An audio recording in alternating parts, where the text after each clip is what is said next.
we're reading Babar's Castle. I just visited a castle recently, and you can check it out on one of our other videos. I read Goodnight Moon on top of the castle. Okay.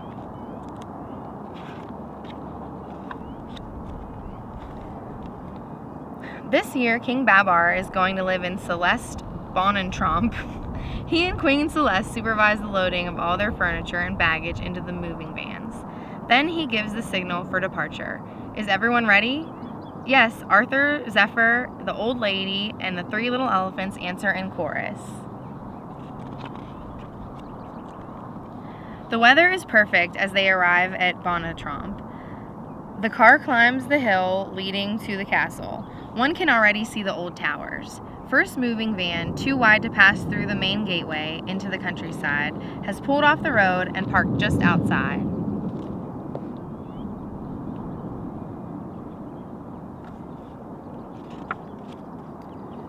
In the impressive entrance hall, the children stop to admire the portraits of their ancestors. "Oh, what a handsome musketeer," exclaims Arthur.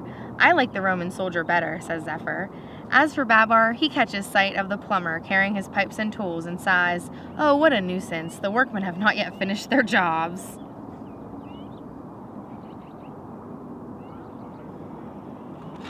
That doesn't seem very nice. Because the painter has so much to do, Arthur offers to hang the wallpaper in his own room. While Palm puts a final coat of paint on the old door, Flora spreads the paste on the wallpaper. Zephyr, standing on the ladder, holds the paper in place against the wall, and Arthur presses it on with his trunk. It's not an easy job. Palm now has put aside his paintbrushes and is trying, poor fellow, to make some plaster for the ceiling. And here comes Alexander, black as a coal miner. "Where have you been?" asks Zephyr. "In the cellar, trying to find the underground passage." "What do you mean, the underground passage?" "Just that. There's always one in every castle." Celeste, who has come in to see what the children have been up to, is not a bit pleased. "Oh, what a mess. Go take a shower, every one of you, and scrub yourselves with a brush. The bathroom is already finished and ready to be used."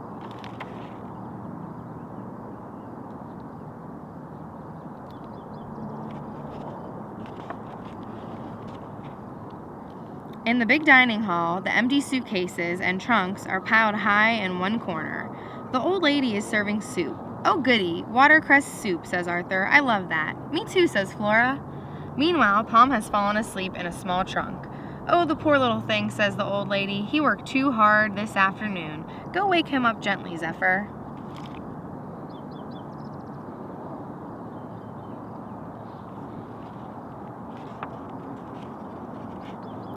In the middle of the night, Alexander gets up and wakes Palm and Flora. "Shh, come on. We'll look for the underground passage." In the next room, Arthur and Zephyr also jump out of bed. Together, they prowl about the castle and find themselves on the roof of the old tower, where an owl has made his home.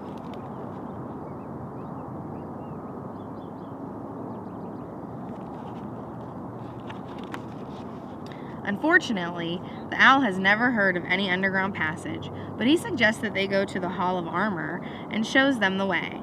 "Armor and weapons from the Middle Ages?" exclaims Arthur. When he finally finds the switch and turns on the light, just like the picture in my history book at school. With the help of Flora, Alexander and Zephyr and Arthur tries on a marvelous gilded suit of armor. Palm puts on a small black suit, and the battle begins. What a racket. The swords clang against the steel breastplates. The armor is very heavy, and the 2 fighters are soon tired and out of breath. Finally, Arthur loses his balance and falls over backwards, and everyone bursts out laughing. But the noise of his tumble resounds through the corridors. Bang, bang, bang! The children are scared and run off.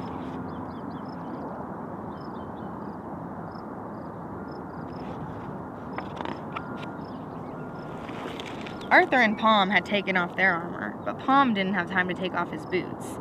Back in his room, he is in tears because one of them just won't come off. Zephyr tries to help him. He tugs and tugs. The spurs come off in his hands. So Palm gets into his bed with his boots on. And the next morning, Babar saws it off.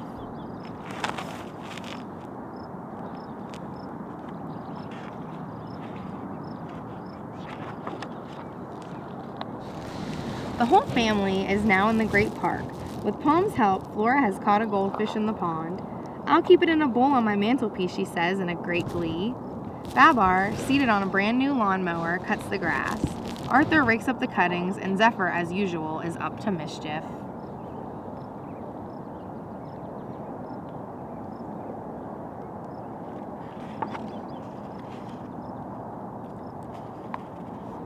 Alexander, the inquisitive one, has gone off for a walk and discovers a little building at the entrance to the woods.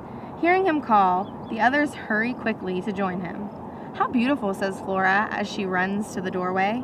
"It's so peaceful," says Arthur. "How about setting up our club here?"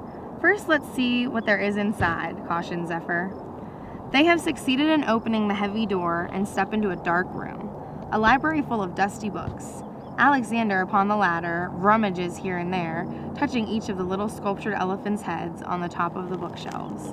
Suddenly, a door in the wall pops open. "The underground passage!" exclaims Palm.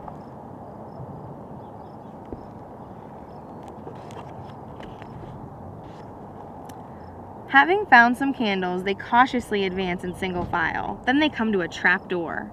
A bit worried, they push it up and find themselves in the living room of the castle. Babar and Celeste are amused to see Alexander suddenly appearing out of the fireplace. "What is the meaning of this?" shouts Babar. Then he understands. "Oh, you must have found the underground passage. Good for you, children. Bravo, Alexander."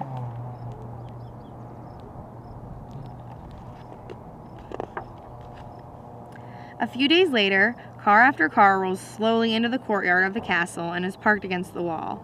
Guests of the king and queen have come to the housewarming party.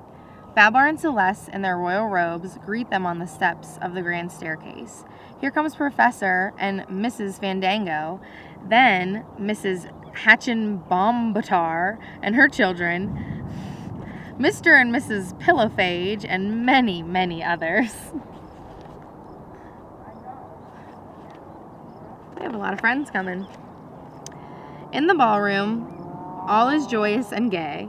The children in great excitement gather around the buffet table. Zephyr grabs a cherry tart. Arthur reaches out with his trunk towards the chocolate eclairs. The old lady seated at the piano and the orchestra's trumpet player invite everyone to join in the chorus.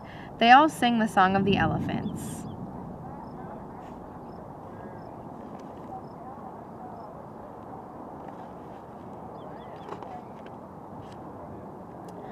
Now the children have gone up to bed, but the party continues merrily until dawn. Under the pale, starlit sky, the lights of the castle shine through the windows all night long. And in their sleep, Palm, Flora, Alexander, Arthur, and Zephyr can still hear the sound of the music floating up from the ballroom below. That was Babar's castle.